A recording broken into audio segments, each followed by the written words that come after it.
On a November night in 1858, in a stone chapel on the grounds of Rosewood Hall outside Natchez, Mississippi, a Confederate colonel locked his pregnant daughter inside with 4 enslaved men and walked away. The wager that led to that moment involved $47,000 in gambling debts, a secret society of plantation owners who bet on human suffering, and a rivalry between 2 of the most powerful men in Adams County. By dawn, the daughter would be found alive but unable to speak. The 4 men would have vanished without a trace, and a sealed letter discovered in the chapel would reveal secrets that destroyed 2 of Mississippi's most prominent families. What happened in those dark hours remained hidden for decades, protected by lies, by money, by the same power structures that had made the wager possible in the first place. But the truth has a way of emerging, even when buried under generations of silence. Before we continue with the story of Colonel Augustus Fairmont and the night that shattered his family forever, I need you to do something. Subscribe to this channel right now, and in the comments below, tell me what state or city you're listening from. This story connects to events that happened across the antebellum South, dark conspiracies that powerful men thought they'd hidden forever. I want to know where you are as we uncover what they tried to bury. The truth about that night emerged slowly, in fragments, through testimony given in hushed voices and documents discovered in places no one thought to look. Natchez in 1858 stood as a monument to cotton wealth, where fortunes rose and fell with the Liverpool Exchange, and where the families in white-columned mansions along the bluffs had perfected the art of appearing respectable while engaging in unspeakable cruelty. Colonel Augustus Fairmont had built Rosewood Hall 16 years earlier with his first wife's Virginia tobacco fortune. 12 acres of grounds, 200 people held in bondage, cotton fields stretching to the horizon. At 53, silver-haired and perpetually bourbon-soaked, Fairmont presided over Natchez society with his second wife Constance, a New Orleans woman who'd married him for security and learned too late what maintaining that security would require. Elizabeth, Fairmont's daughter from his first marriage, was 24 that autumn, 5 months pregnant, married to Captain Richard Bowling, who'd left for Kansas Territory 6 months after their hasty wedding. Those who knew the family whispered that the marriage had been arranged to settle gambling debts, that young Bowling had fled at the first opportunity, that Elizabeth understood perfectly what she was to her father, collateral to be traded when circumstances demanded. She kept a journal hidden beneath her bedroom floorboards, its pages revealing a woman who'd been watching, calculating, waiting for the moment when she'd need to act to save herself. The 4 men who would become central to this nightmare lived in the quarters behind the main house.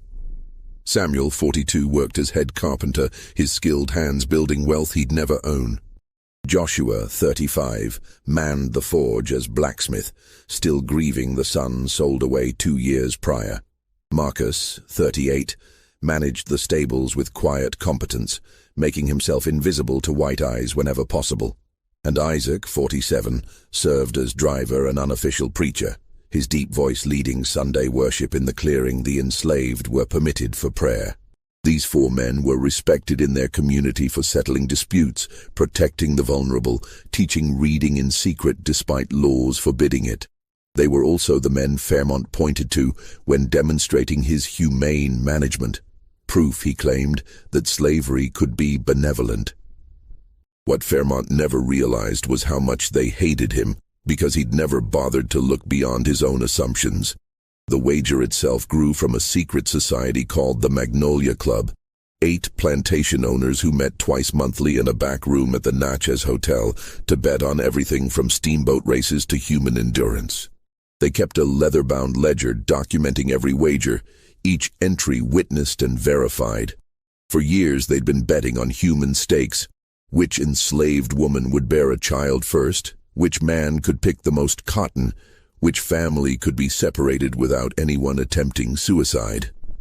It was sport to them, a way to assert dominance while maintaining their facade as gentlemen. Augustus Fairmont had been losing steadily for 3 years. By October 1858, he owed Judge Cornelius Draper $47,000, enough to require selling Rosewood itself. Draper, who'd nursed a grudge against Fairmont since 1851, when Fairmont's testimony had cost him a valuable land deal, saw his opportunity for perfect revenge. On October 29th, in that smoke-filled back room thick with cigar smoke and bourbon, he proposed a wager that made even hardened plantation owners shift uncomfortably. "Your daughter Elizabeth," Draper said, his voice carrying the authority of 15 years on the bench. 5 months pregnant, husband conveniently absent. "I'll forgive your entire debt if you deliver her to your chapel on November 14th for one night with 4 of your most trusted men, Samuel, Joshua, Marcus, and Isaac. If she emerges intact and the men fulfill their duty, you're clear. If they refuse, if anyone escapes, if anything goes wrong, you owe me double plus Rosewood as collateral." The room went silent, except for the clock's relentless ticking. William Keene, who owned the largest cotton gin in the county, leaned forward with interest. "It tests everything. Control, nerve, obedience. Using his own blood makes it perfect." Fairmont's hands trembled on his glass. His mind raced through alternatives. Bankruptcy would destroy the family name. Fleeing would make him a laughingstock. Refusing would mean immediate ruin. In his twisted arithmetic, Elizabeth had already been reduced to property, married off to settle one debt, now useful for settling another. "I accept," he whispered, and signed his name beneath the terms. The trap was set. 14 days to prepare. And none of them, not Fairmont, not Draper, not the witnesses, understood that the trap would spring in a direction they never anticipated. Elizabeth learned of the wager on November 12th, when her personal maid Clara, a woman who'd raised her from infancy, slipped into a room after midnight and whispered the terrible truth. Clara had overheard Constance discussing arrangements, had seen the 4 families being moved to a locked storage building, had watched the chapel being prepared with heavy curtains and exterior locks. "Miss Elizabeth, you must run," Clara urged. "Take a horse tonight and ride north. There are people who help." 5 months pregnant, alone on winter roads. Elizabeth's voice was steady despite her shaking hands. "I'd die, Clara. The baby and I both." She stood and walked to the window, looking out at the dark grounds. "They think I'm a pawn. Father has wagered me before. My marriage was payment for his debts. But I'm not without resources. If they're determined to play this game, then I'll play too. By my own rules." The next morning, Elizabeth confronted Constance in the garden, her voice quiet and cold. "I know about the wager. I know about November 14th. And you have 2 choices. Let this proceed as planned, and I will spend every remaining day of my life destroying Father's name and your position. I'll tell Richard's family. I'll testify in any court. I'll make sure everyone knows what happened. Or you can help me turn this into something Father and Draper never anticipated, and I'll keep your secrets forever." What Elizabeth proposed was audacious, a conspiracy within the conspiracy, using Draper's own terms against him. It required cooperation from 4 men who had no reason to trust any white person, perfect timing, flawless performance, and one additional element. A sealed letter Elizabeth had been carrying for months, waiting for exactly the right moment to use it. Constance, calculating survival odds with the cold precision she'd learned growing up poor in New Orleans, agreed. They had 36 hours. The 4 men learned their duty on November 11th, when Overseer Silas Garrett summoned them to his office. He laid a pistol on the desk and spoke without preamble. "November 14th, 9 o'clock at night, you report to the chapel. Miss Elizabeth will be there. You'll spend the night with her. You understand what that means?" The silence was absolute. 4 men who'd survived decades of bondage suddenly faced an order that shattered even the brutal logic they'd learned to navigate. "Sir," Joshua said carefully, "Miss Elizabeth is the master's daughter, a married woman, carrying a child. This cannot be." "It's an order." Garrett cut him off. "Your families are secured in the storage building. Refuse this, and by dawn, they'll be sold south." separately, different buyers, you'll never see them again. Obey, stay silent, and afterward you'll have better rations, lighter work, maybe even freedom papers eventually. Choose. What choice existed? They agreed because the alternative meant watching their children vanish. As they left, Isaac murmured the prayer that had sustained generations. Lord, give us strength to endure what we cannot change. But on November 13th, something impossible happened. Elizabeth and Clara slipped into the locked building where the four families waited in terrified confusion. Standing among frightened women and children, feeling her own baby move inside her, Elizabeth said, "What's about to happen to me is also happening to you. We're all pieces in a game men are playing. But I have a plan to stop them. I need you to trust me." She explained her plan. When she finished, Samuel's wife, Rachel, studied her for a long moment, then nodded. "I'll convince Samuel. The others will follow." That afternoon, in a hurried meeting in the emptied storage building, Elizabeth told the four men what she proposed. It was dangerous, required split-second timing, and depended on everyone playing their part perfectly. But it offered something they'd been denied their entire lives: agency. "Why should we trust you?" Joshua asked bluntly. "You shouldn't," Elizabeth said. "But if tonight proceeds as planned, I'm destroyed and you're destroyed. If my plan works, we all survive with something we didn't have before. Documented proof of what happened. Protection against future threats. Leverage. I can't promise freedom, but I can promise that if we survive this night, I'll do everything in my power to ensure you're never used as leverage again." The four men exchanged glances, decades of survival instinct weighing impossible odds. "We'll do it," Samuel said finally. "God help us all." The remaining hours passed in feverish preparation. Clara retrieved specific items from Elizabeth's room: the sealed letter, Elizabeth's journal, a small knife. Constance managed the household to prevent unexpected interruptions. The men memorized their roles, practiced timing to the minute. As sunset approached on November 14th, Judge Draper arrived with witnesses, Keene and a planter named Sutherland, who would verify compliance with the wages terms. They were shown to a drawing room, served whiskey and cigars, treating the night's events as entertainment rather than atrocity. At 9 o'clock exactly, Elizabeth walked the path to the chapel, her father beside her, silent and bourbon-reeking. Behind them came Constance, Draper, and the witnesses. The chapel glowed with candlelight, almost beautiful in the November darkness. Inside, the four men waited, standing in a space they'd been forbidden to enter in daylight, now commanded to occupy for the darkest purpose imaginable. Fairmont unlocked the door and pushed it open. Elizabeth stepped across the threshold and turned to look at her father one last time. "May God forgive you," she said quietly, "because I never will." The door closed. The lock clicked, and 5 people stood in candlelight, facing the longest night of their lives. Elizabeth spoke first, her voice steady. "They're listening at the door. We need to give them what they expect to hear initially. Sounds convincing enough to satisfy them. Then we execute the plan exactly as discussed." For the first hour, they performed carefully.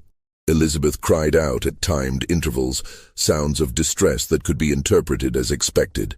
The men moved furniture, creating noise, suggesting activity. Through the stained glass window, shadows occasionally passed, witnesses checking that events were proceeding according to the wager. But what actually happened inside that chapel was entirely different.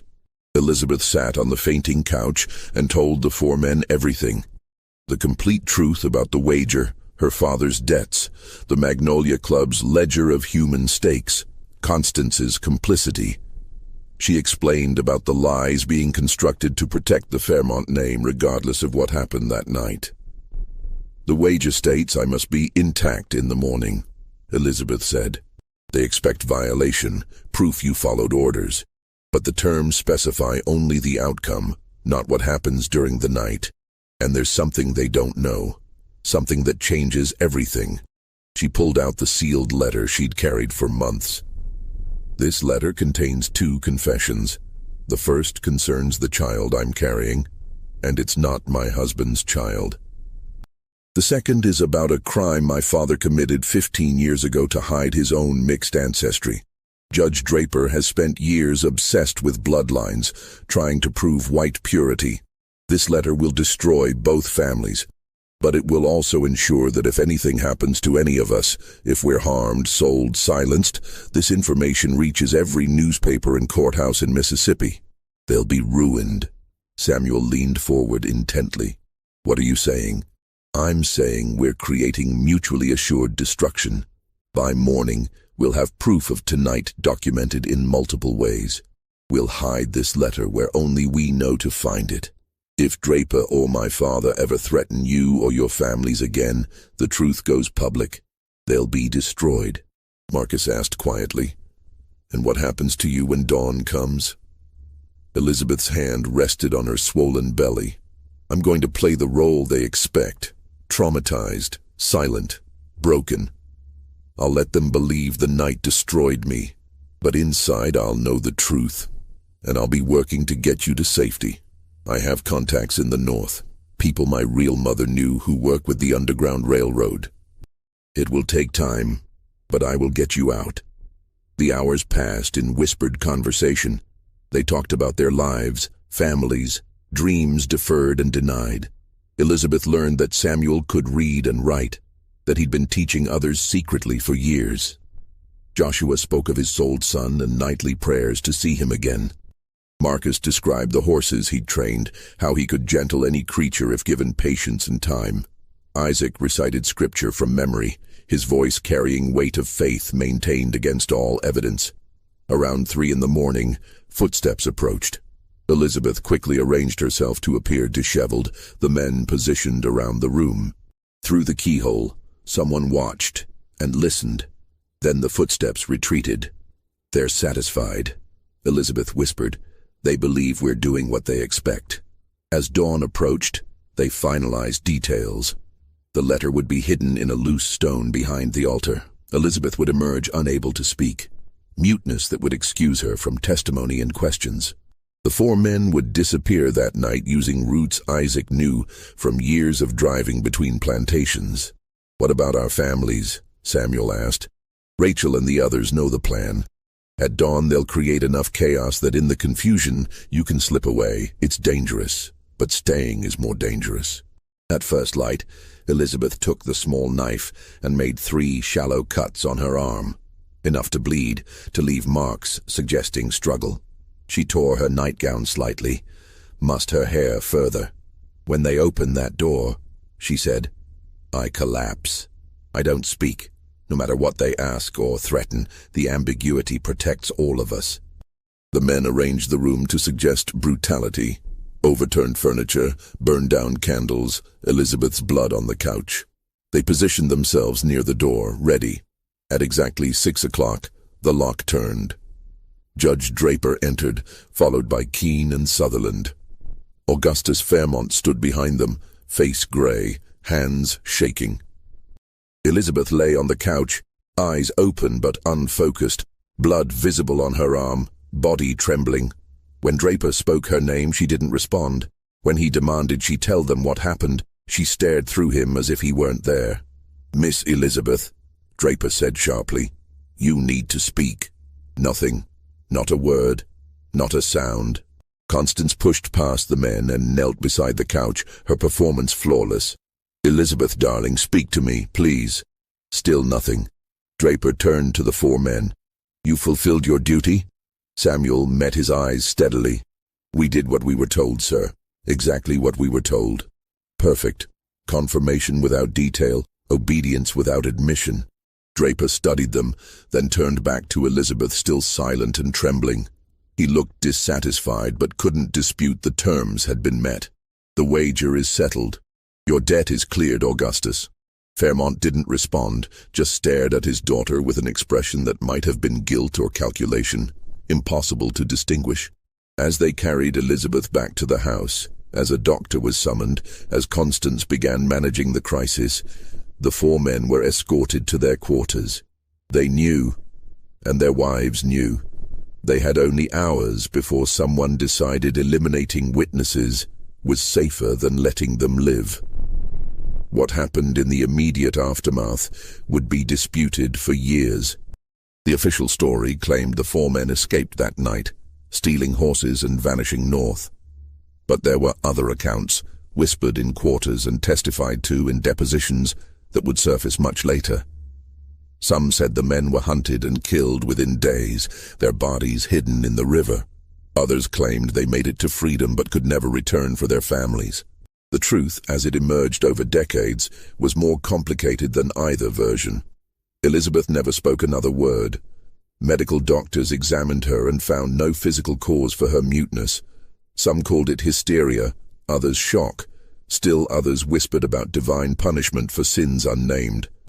She gave birth to twins in April 1859, a boy and a girl, both healthy, both bearing identical marks on their left shoulders that looked like deliberate scars, but might have been birthmarks.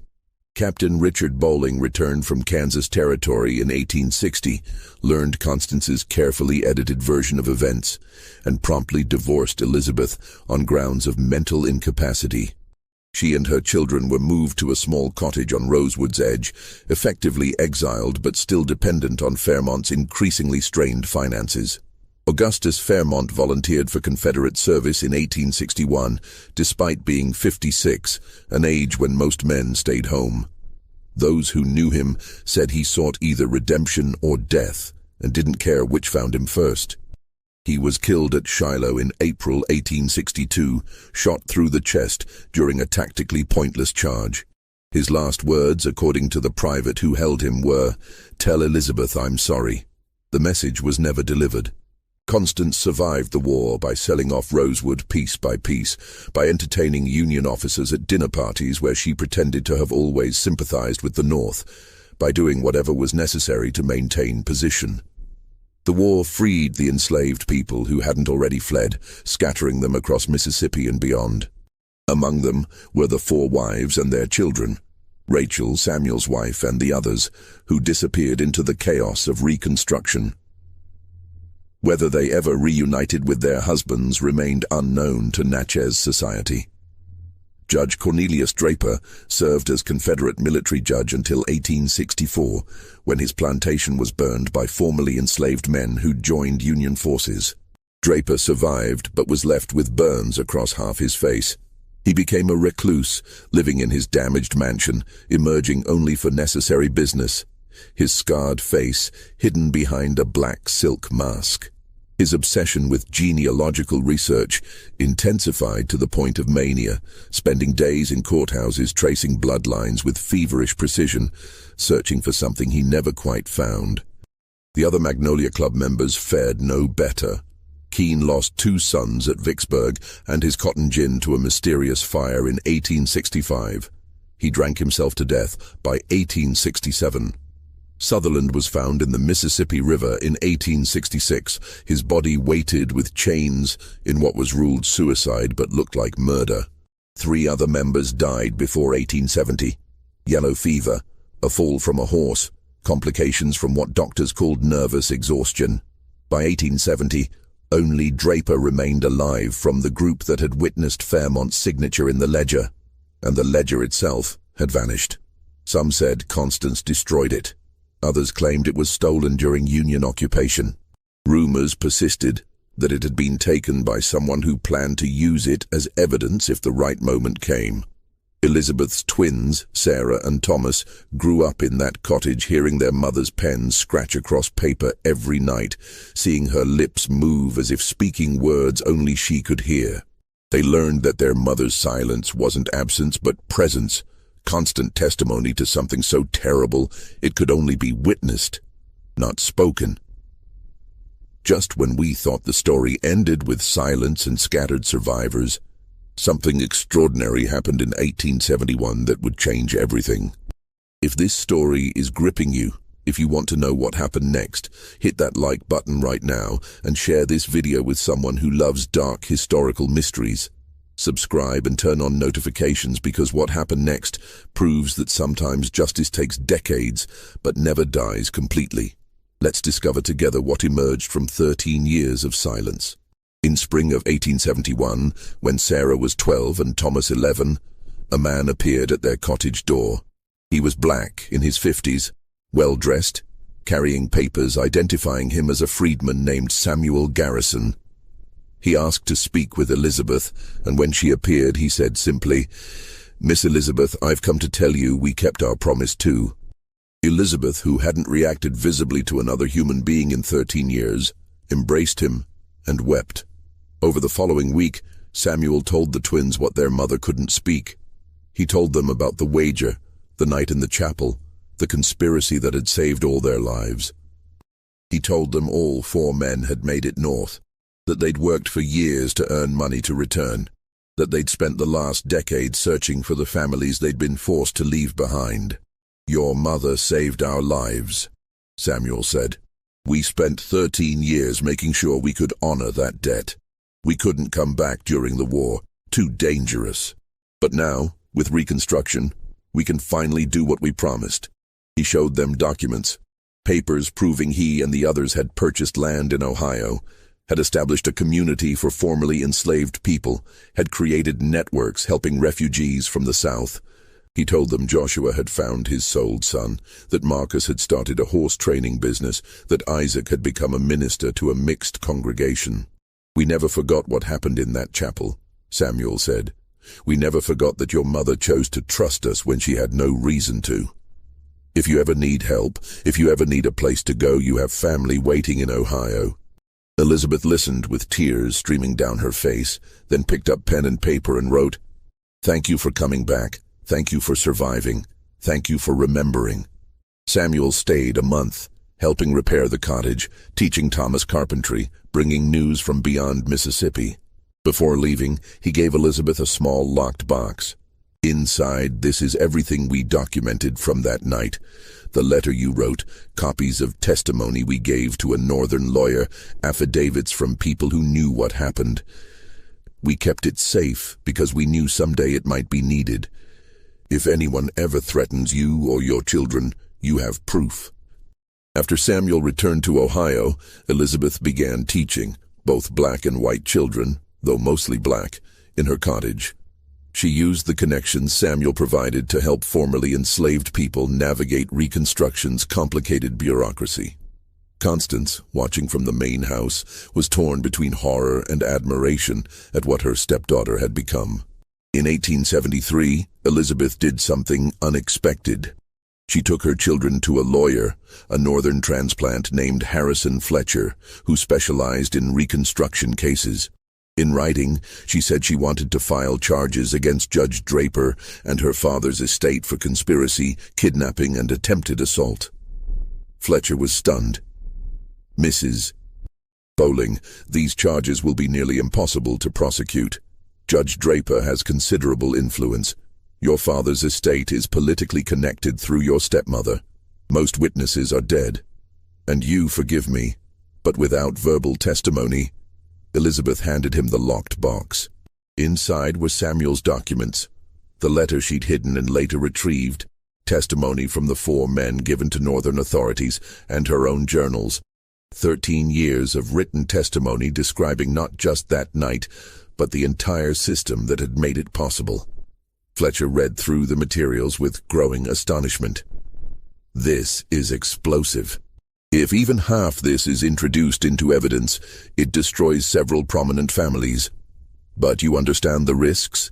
Social consequences, potential retaliation." Elizabeth wrote, "I've been silent 13 years. That silence protected my children and gave the 4 men time to establish safety. But silence has also protected the guilty. It's time for truth to be spoken, even if I must speak it in writing." The case that followed, Bowling versus Draper, filed in federal court in 1873, never reached trial, but its filing documents became public record and contained enough detail about the Magnolia Club to scandalize even a community hardened to slavery's brutalities. Newspapers from Jackson to New Orleans picked up the story, and suddenly respectable Natchez families found their names associated with practices that even many Confederate sympathizers found appalling.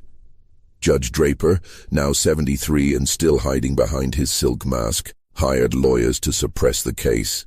They argued the wager occurred when such property relations were legal under Mississippi law, that statutes of limitations had expired on criminal charges, that Elizabeth's muteness made her unreliable.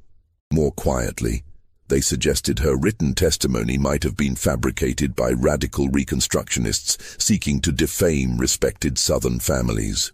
But the documents Samuel had preserved told a corroborated story.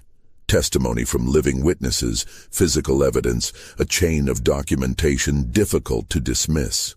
The case dragged on 18 months through motions, counter-motions, intimidation attempts, and settlement offers. Constance, desperate to protect what remained of the Fairmont name, begged Elizabeth to drop the charges. "You're destroying the family," she wrote. "Sarah and Thomas will never be accepted in society. Is your revenge worth their futures?" Elizabeth's written response was brief. "I'm not seeking revenge. I'm seeking justice. My children will inherit truth, which is worth more than acceptance into a society built on lies." The case was settled out of court in 1875. Terms were sealed, but those who knew the families noticed changes. Judge Draper transferred substantial property to a trust funding schools for freedmen's children. The Fairmont estate was liquidated, proceeds divided between Constance, Elizabeth, and a fund compensating families subjected to the Magnolia Club's wages. It wasn't enough, couldn't be enough. Money couldn't undo what had been done, couldn't restore broken families or lost years. But it was acknowledgement, documented and witnessed, that what happened in that chapel was a crime, not a right. The settlement included one unusual provision. All documents related to the case, including Elizabeth's journals, Samuel's testimony, and the letter from the chapel, were to be sealed for 100 years, until 1975. The reason given was protection of living descendants, but the truth was more complex. The letter Elizabeth had hidden in the chapel contained 2 confessions that would have destroyed multiple prominent families. The first concerned the true paternity of her twins. The second revealed evidence that Augustus Fairmont's grandmother had been a woman of mixed race, passed off as white through falsified documents. In the 1850s South, where laws defined anyone with African blood as black and therefore subject to enslavement, this revelation was equivalent to social dynamite. If Fairmont had Negro blood, then by the South's own logic, he shouldn't have owned property, including people, at all.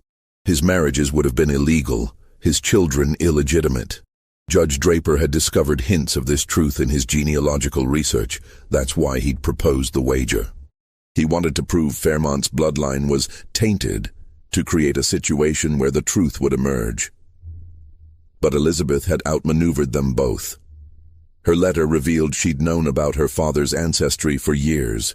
Her real mother had told her on her deathbed. Elizabeth had been carrying this knowledge like a loaded weapon, waiting for the right moment. The letter also revealed the second truth.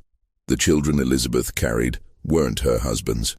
They resulted from assault by Dr. Marcus Henley, a Natchez physician who was Draper's cousin and a Magnolia Club member. Henley had attended Elizabeth during an illness in early 1858. She'd kept silent because reporting would have ruined her. As a woman, she'd have been blamed. But in the letter, she documented everything: dates, details, witnesses.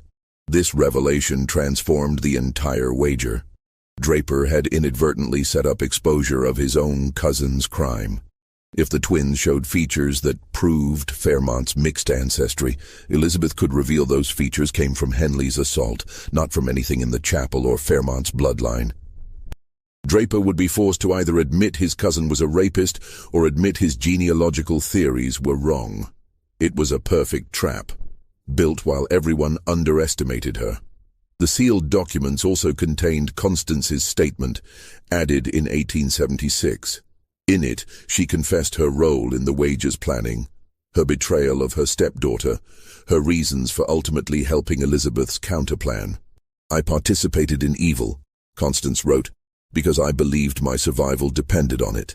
I helped Elizabeth in the end not from suddenly developed conscience, but because she showed me my survival actually depended on her plan succeeding. I am not redeemed by one good choice after a dozen bad ones.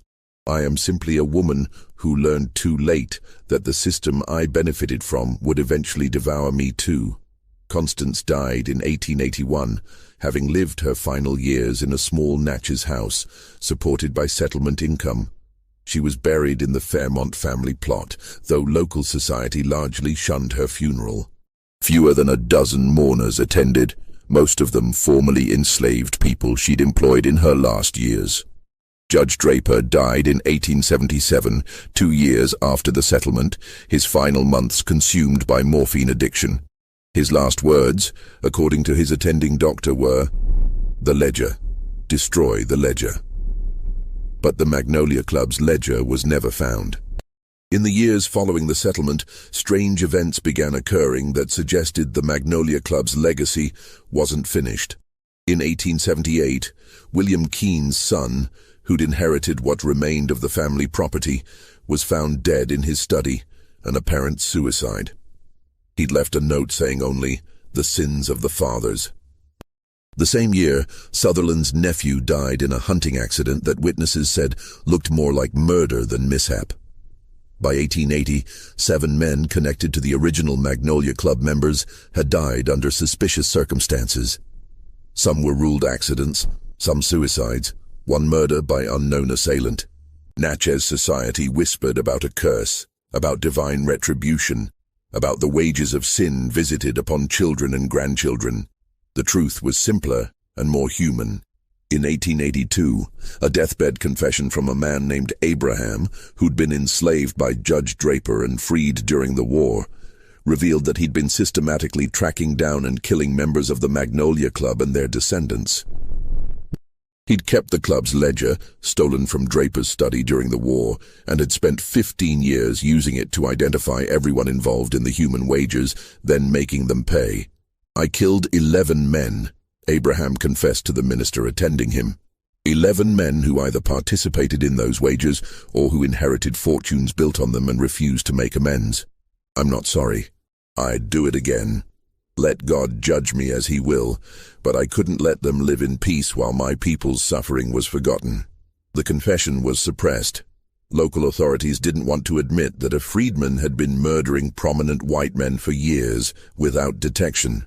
Abraham died the next day, was buried in an unmarked grave, and his confession was filed away in courthouse records where it remained hidden for decades. The ledger Abraham had kept disappeared with him. Some said he'd hidden it, others that he'd destroyed it before dying.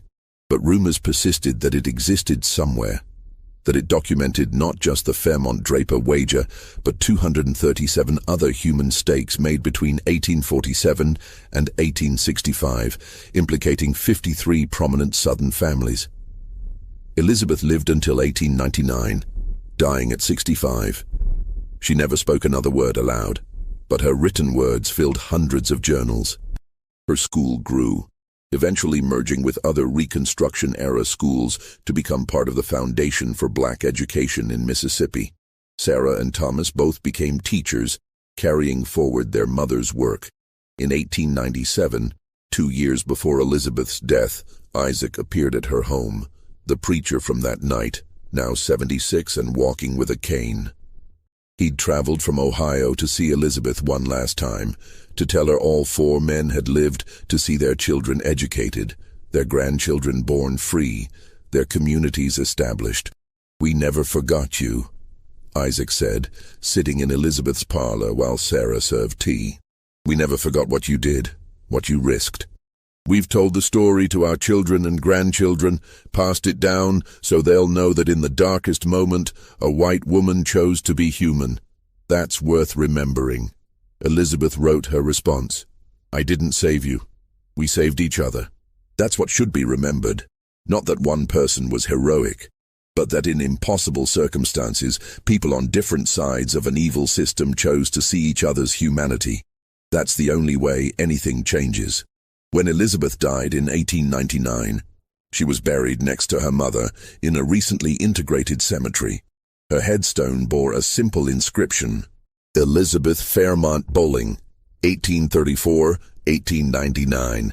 She spoke truth in silence. The sealed documents remained locked in Adams County Courthouse until 1920, when they were transferred to the newly established Mississippi Department of Archives and History.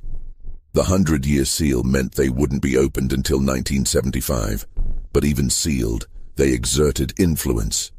Historians knew something important was hidden there, and the mystery of what the documents contained became part of Mississippi's historical mythology. In 1923, when the archives acquired Elizabeth's journals from Sarah's estate sale, a graduate student named Robert Chen spent 3 years cataloging them. His dissertation, Silence and Testimony, Resistance in Reconstruction Mississippi, drew on Elizabeth's writings to challenge prevailing narratives about Southern women's passivity during and after the Civil War. Chen's work was largely ignored when published in 1929, dismissed as too radical and focused on exceptional cases rather than representative patterns. But Chen had discovered something in the journals that he didn't include in his published work, something that made him write a sealed letter to the archives director, marked not to be opened until 1975, when the original documents would be unsealed. In that letter, Chen explained that Elizabeth's journals contained coded passages, references to the Second Testament, and the carpenter's gift that suggested additional documents existed somewhere, hidden by Samuel before he returned to Ohio in 1871. Chen had spent months trying to decipher the codes and locate these additional documents. He'd traveled to Ohio, interviewed Samuel's descendants, searched property records and old houses. He'd found nothing concrete, but he'd become convinced that Samuel had created a backup archive, a complete duplicate of everything in the sealed courthouse documents, plus additional testimony hidden somewhere in Natchez itself, as insurance against the sealed documents being destroyed or lost.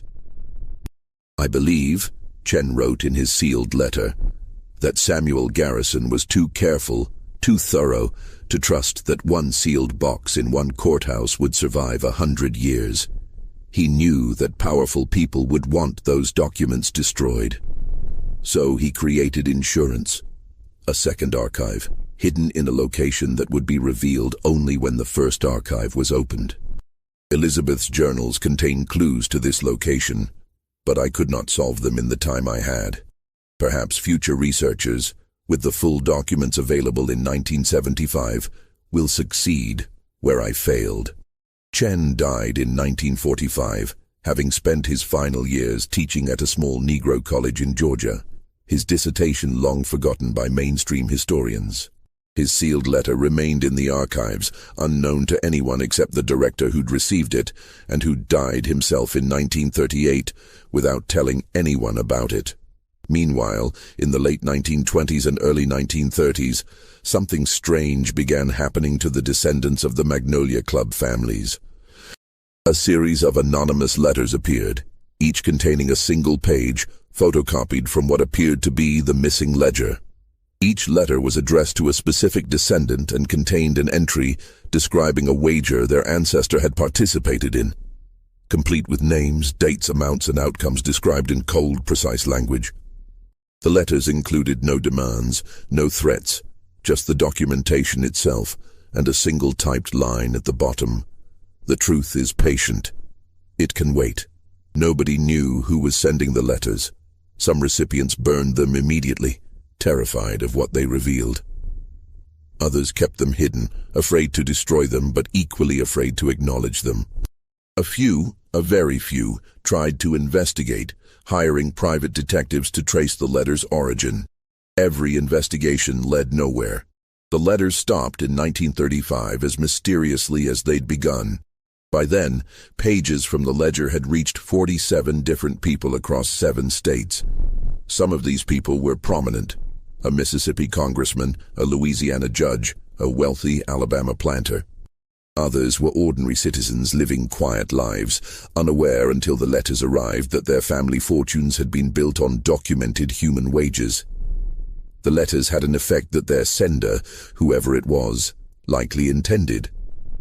Some families quietly began making amends, donating to Negro colleges, funding scholarships, supporting civil rights organizations.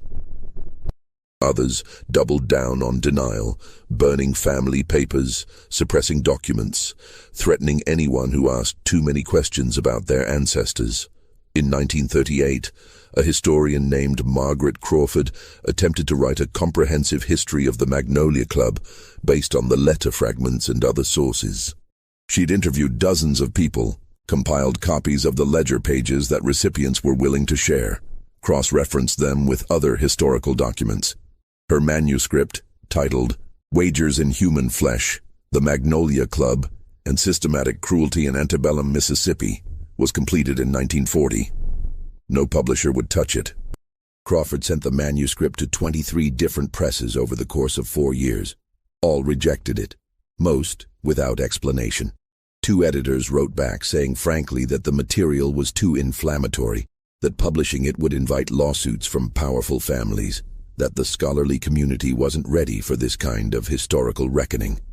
Frustrated and dying of tuberculosis, Crawford donated her entire research archive, including the manuscript and all her collected ledger pages, to the Mississippi Department of Archives and History in 1944, with the stipulation that it be sealed until 1975, to be opened at the same time as the original Bowling versus Draper documents. Perhaps, Crawford wrote in her cover letter, in 1975, 30 years after this war ends, America will be ready to face the truth about what we were and what we did. Perhaps by then, enough time will have passed that we can look at this history without flinching, without making excuses, without trying to pretend it was anything other than what it was.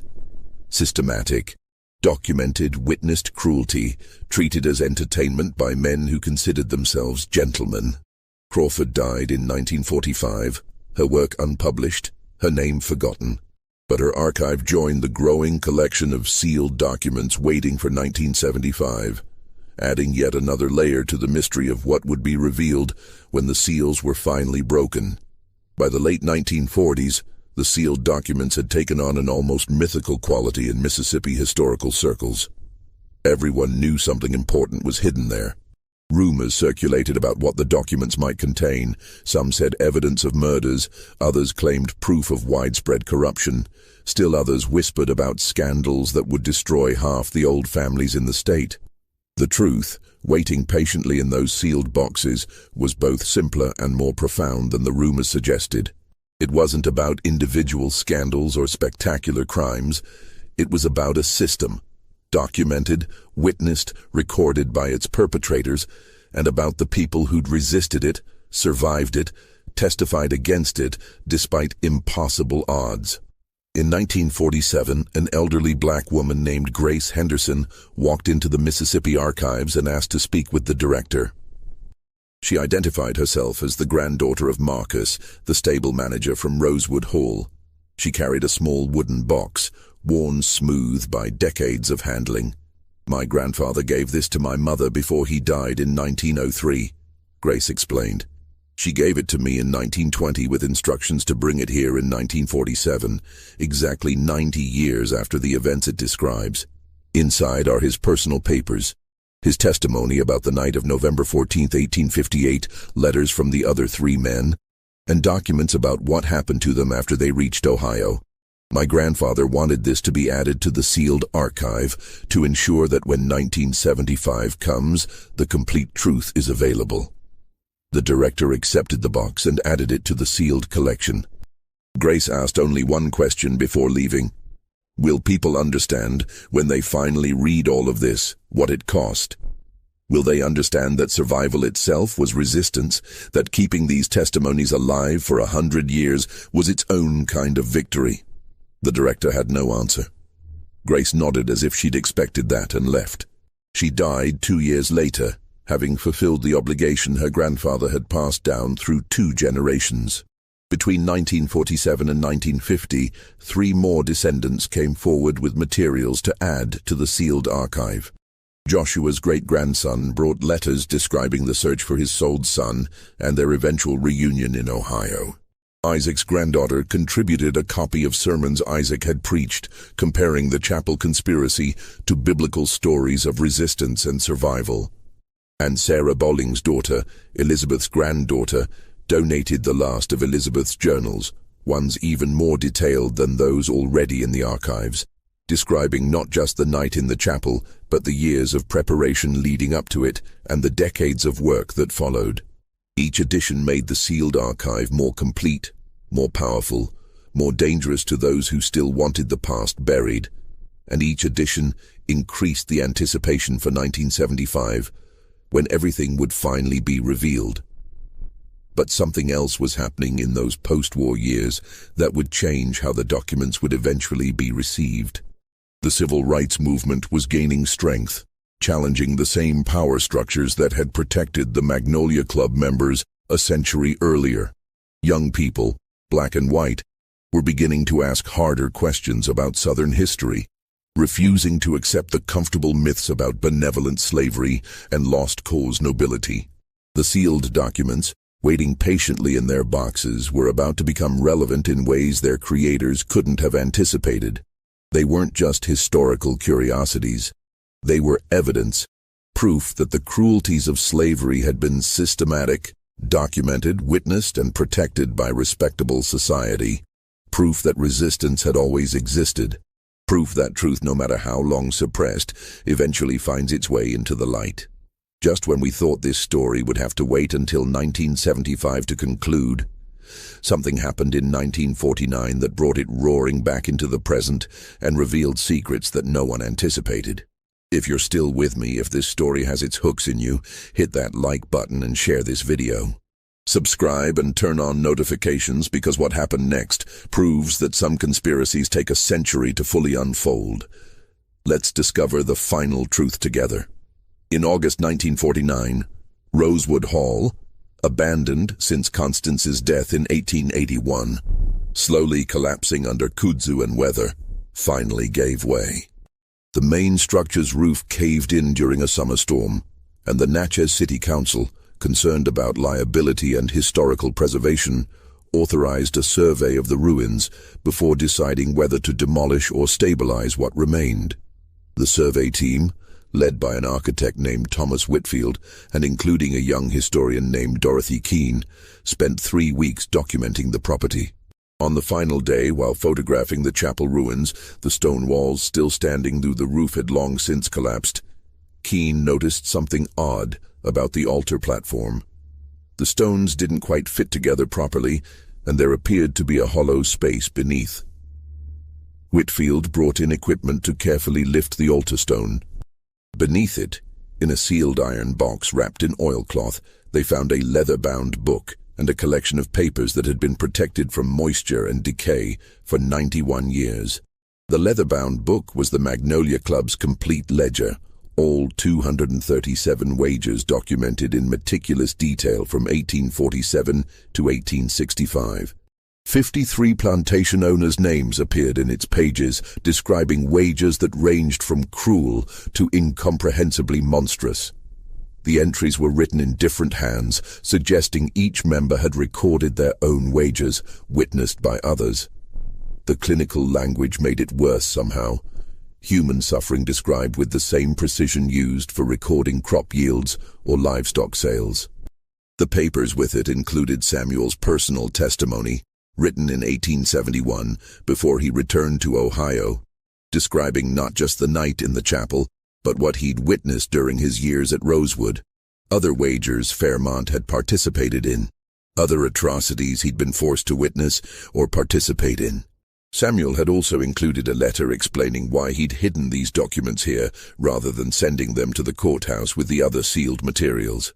"I trust the law only so far," Samuel had written.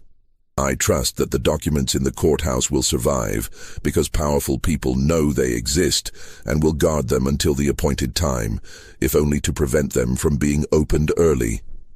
But this ledger, this complete record of the club's sins, there are people who would destroy this if they knew where it was. So I hide it in the last place they would look, in the ruins of the chapel where the conspiracy began. And I trust that someday, when the time is right, someone will find it. The discovery created immediate sensation.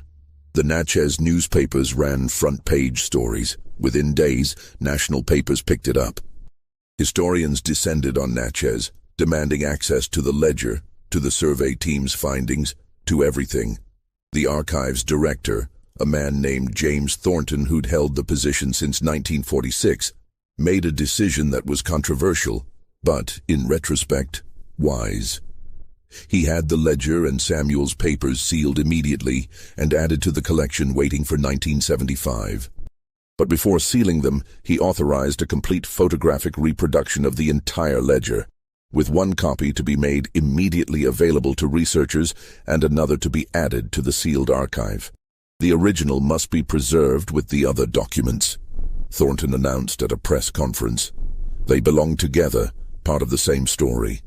But the information in this ledger is too important to keep hidden for another 26 years. We will make it available to scholars immediately, while preserving the originals for the complete revelation in 1975. The decision triggered a firestorm. Descendants of the families named in the ledger, some of whom still held prominent positions in Mississippi, threatened lawsuits, claimed defamation, demanded the ledger be suppressed. Several prominent politicians called for Thornton's dismissal. The state legislature held hearings about whether the archives had the authority to release the photocopies, but Thornton had allies too. Civil rights organizations, Negro newspapers, progressive historians, and younger Southerners, tired of lost cause mythology, supported his decision. The controversy itself generated national attention, bringing scrutiny to Mississippi that many white political leaders would have preferred to avoid. In the end, the photocopies were released in November 1949, exactly 91 years after the Chapel conspiracy. The ledger's contents shocked even people who thought they understood slavery's brutalities. Here was documentary proof, in the perpetrator's own handwriting, of systematic cruelty treated as entertainment. Wagers on how long people could survive torture, on whether families could be broken without resistance, on rape, on murder, on every imaginable atrocity, all recorded with casual precision. One entry from 1852 described a wager on whether an enslaved woman could be forced to kill her own child to save her husband from being sold. The outcome noted in neat script: subject refused. Both husband and child sold separately. Subject attempted suicide but was prevented. Amount collected, $500. Another from 1859 documented a wager on whether 4 men could be forced to violate their master's daughter. The entry described it in euphemistic language, but the participants were named Augustus Fairmont and Cornelius Draper, witnessed by William Keene and James Sutherland. The outcome was noted simply: terms disputed, matter settled privately, no amount collected. That single entry, bloodless, clinical, hiding horror beneath bureaucratic language, confirmed everything that had been whispered about for 90 years. And it was one of 237 such entries, each documenting a human wager, each naming names, each providing dates and amounts and outcomes. The release of the ledger photocopies in 1949 fundamentally changed Mississippi's historical landscape. It provided undeniable evidence of systematic cruelty, documented by perpetrators who saw nothing wrong with what they were doing. It made it impossible to maintain romantic myths about benevolent slavery or genteel plantation life. And it demonstrated that resistance, the kind Elizabeth and the 4 men had engaged in, wasn't unusual but necessary, a constant feature of an inherently brutal system. The ledger also revealed something else. The Magnolia Club wasn't unique. The entries referenced similar clubs in Louisiana, Alabama, and Georgia, suggesting a network of such organizations across the South. Some historians began tracing these connections, finding evidence of other betting societies, other ledgers that had been destroyed or hidden. other systematic cruelties that had been carefully documented by their perpetrators. Dorothy Keene, the historian who discovered the ledger, spent the next 6 years researching and writing what would become the definitive account of the Magnolia Club. Her book, The Ledger of Atrocity, Human Wages in the Antebellum South, was published in 1955 to widespread acclaim and fierce controversy. Keene dedicated it to Elizabeth Bowling, Samuel Garrison, Joshua, Marcus, and Isaac, who conspired together against evil and left testimony that no amount of power could silence forever. The book sold over 100,000 copies in its first year, remarkable for an academic history. It was praised by some reviewers as groundbreaking, condemned by others as anti-Southern propaganda. It received death threats. It also received letters from dozens of descendants, both black and white, sharing family stories that corroborated and expanded on the ledger's entries. But Keene's most important contribution might have been her final chapter, where she analyzed the chapel conspiracy itself. Drawing on the sealed documents she couldn't yet access, but using the ledger entry, Samuel's hidden testimony, Elizabeth's published journals, and other sources, Keene reconstructed what had happened that night and argued for its significance.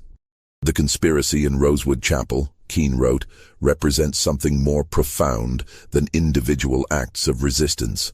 It demonstrates that even in the most oppressive systems, even when power seems absolute, human beings find ways to see each other's humanity, to trust across impossible divides, to conspire toward survival. Elizabeth Bowling and the 4 men, Samuel, Joshua, Marcus, and Isaac, came from opposite sides of the most brutal division in American society. Every structure, every law, every social norm told them they were different species, that one group could own the other, that no common ground was possible. And yet, when faced with a situation designed to dehumanize all of them, they chose trust over despair, cooperation over submission, testimony over silence. That choice, replicated thousands of times by thousands of people throughout slavery's long nightmare, is how the system was ultimately defeated, not by armies alone, but by the persistent, dangerous daily decision to recognize shared humanity despite everything. Keene's analysis influenced a generation of historians and civil rights activists. The chapel conspiracy became a teaching example, a story told in churches and meeting halls, a reminder that resistance was always possible, even in the darkest circumstances. By the mid-1950s, the story of the Magnolia Club and the chapel conspiracy had become part of national consciousness in ways that would have been impossible even a decade earlier. The civil rights movement was gaining strength, and stories like these, documented, verified, impossible to dismiss, provided historical weight to contemporary struggles. They demonstrated that the injustices of the present had deep roots, but also that resistance had equally deep roots. As the years passed toward 1975, anticipation grew for the unsealing of the complete archive. Historians knew that significant materials remained sealed. Elizabeth's most detailed journals, complete testimonies from all 4 men, Constance's confession, Crawford's manuscript, Chen's research, and numerous other documents added over the decades. The ledger, discovered in 1949, had been explosive. Everyone wondered what else remained hidden. But fate had other plans. In 1968, the Mississippi Department of Archives and History building was severely damaged in a fire that started in an adjacent structure. The sealed documents survived. They were in a fireproof vault, but the near disaster prompted a reassessment of how they were being preserved. The decision was made to photograph everything, create duplicate copies, and distribute them to multiple institutions to ensure no single disaster could destroy the historical record. During this process, archivists made a startling discovery. Inside one of the sealed boxes, the one containing Elizabeth's later journals, was a letter addressed to whoever reads this in 1975. The letter was dated 1898. 1 year before Elizabeth's death, and represented her final testimony. The archivists debated whether to read the letter. It was technically part of the sealed archive. but ultimately decided that cataloging it for preservation purposes required understanding its contents. What they read left them shaken. In the letter, Elizabeth explained that she'd spent the last 40 years of her life doing something no one had suspected.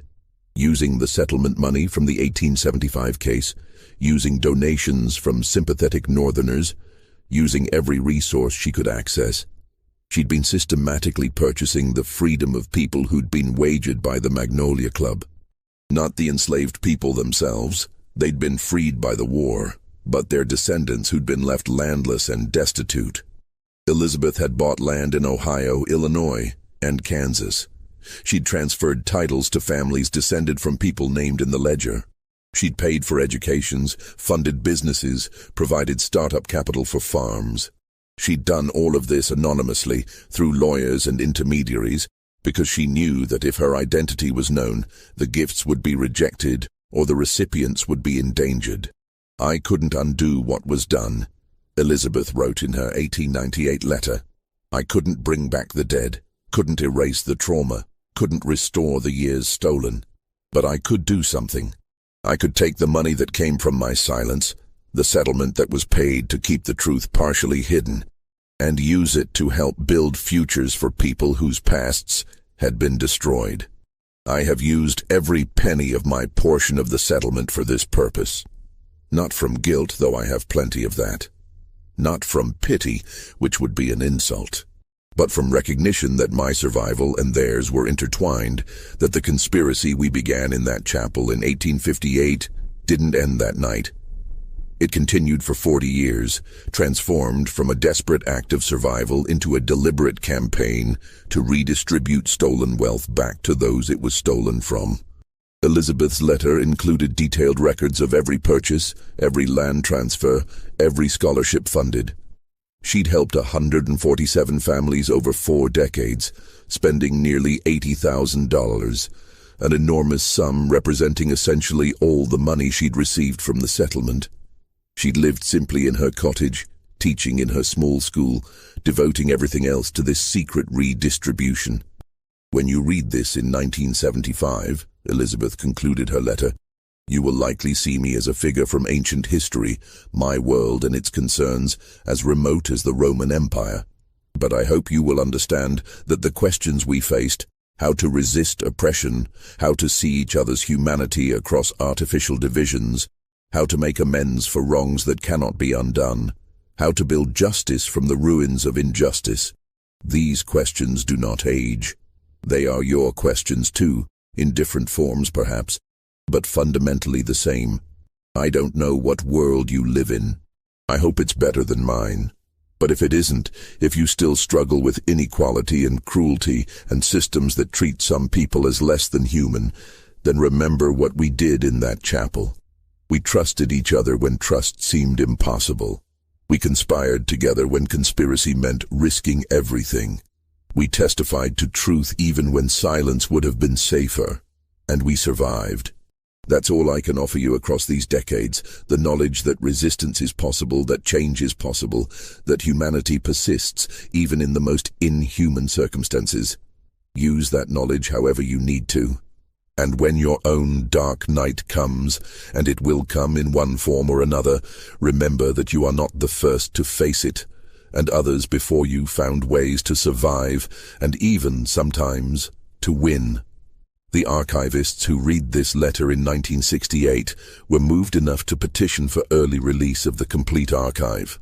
They argued that 7 more years of sealing served no purpose, that the material was too important to keep hidden, that the fire damage provided justification for reassessing the original terms. The petition was denied. The seals would hold until 1975 as stipulated. But knowledge of Elizabeth's letter leaked, and in the late 1960s and early 1970s, as America wrestled with civil rights, Vietnam, and fundamental questions about justice and national identity, the story of the Chapel conspiracy took on new resonance. Young activists, both black and white, saw in Elizabeth and the four men a model for interracial cooperation, for resistance against impossible odds, for using whatever resources you had to work toward justice.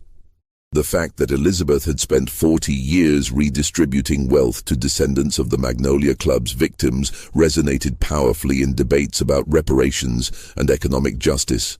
Scholars planning for 1975 began organizing conferences, preparing publications, creating syllabi that would use the sealed documents once they were opened. The unsealing was scheduled for November 14, 1975, exactly 117 years after the Chapel conspiracy, and it was expected to be a major historical event. But history had one more surprise in store. In 1974, a group of descendants, representing both the four men and Elizabeth's family, filed a joint petition with the archives. They requested that when the documents were unsealed in 1975, the event should be held not in the archives building in Jackson, but in Natchez at the site where the chapel had stood. They requested that the unsealing be done publicly, with descendants present, with the contents shared immediately with anyone who wanted to witness this historical moment. Our ancestors created this testimony together, the petition stated. They conspired together, survived together, and spent decades ensuring this truth would be preserved. It should be revealed together, in the place where it began, with their descendants standing together as they once stood. This is not just a historical document to be archived and analyzed. It's testimony to human courage, to cross-racial solidarity, to resistance that succeeded. It should be honored as such. The archives agreed. Plans were made for a public ceremony at the Rosewood Chapel site on November 14, 1975. Descendants from across the country made arrangements to attend. Historians, journalists, and curious citizens requested permission to witness the event. But I must stop the story here, in 1974, with the unsealing still 1 year away, because the historical record available to me ends there.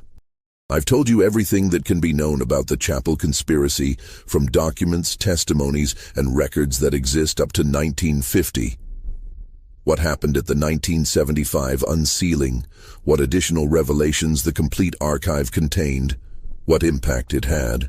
Those stories belong to historians who've studied the period more recently than I can access. What I can tell you is what we know for certain about the people at the heart of this story.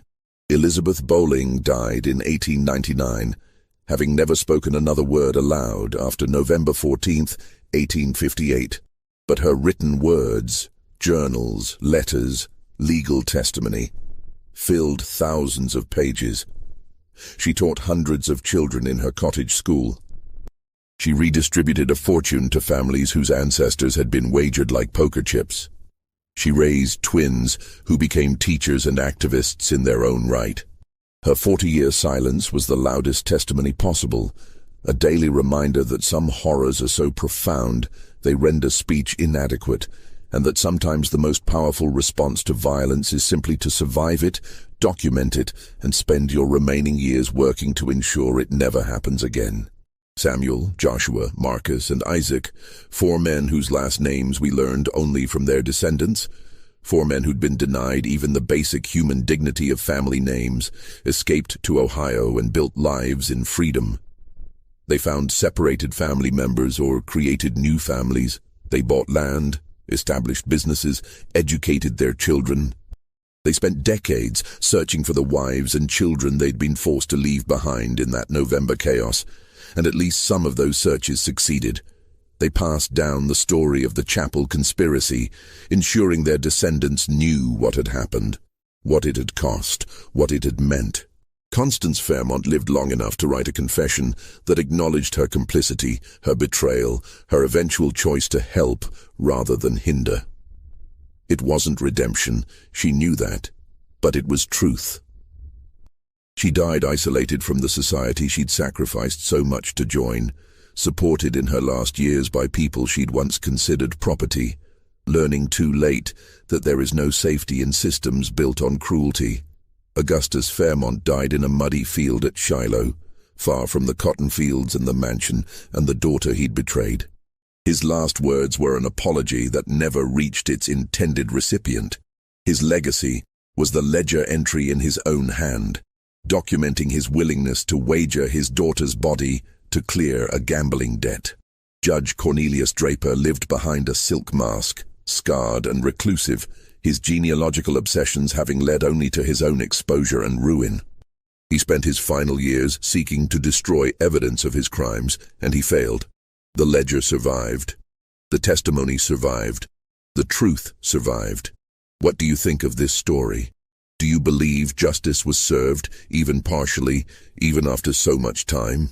Do you think Elizabeth's 40 years of secret redistribution mattered?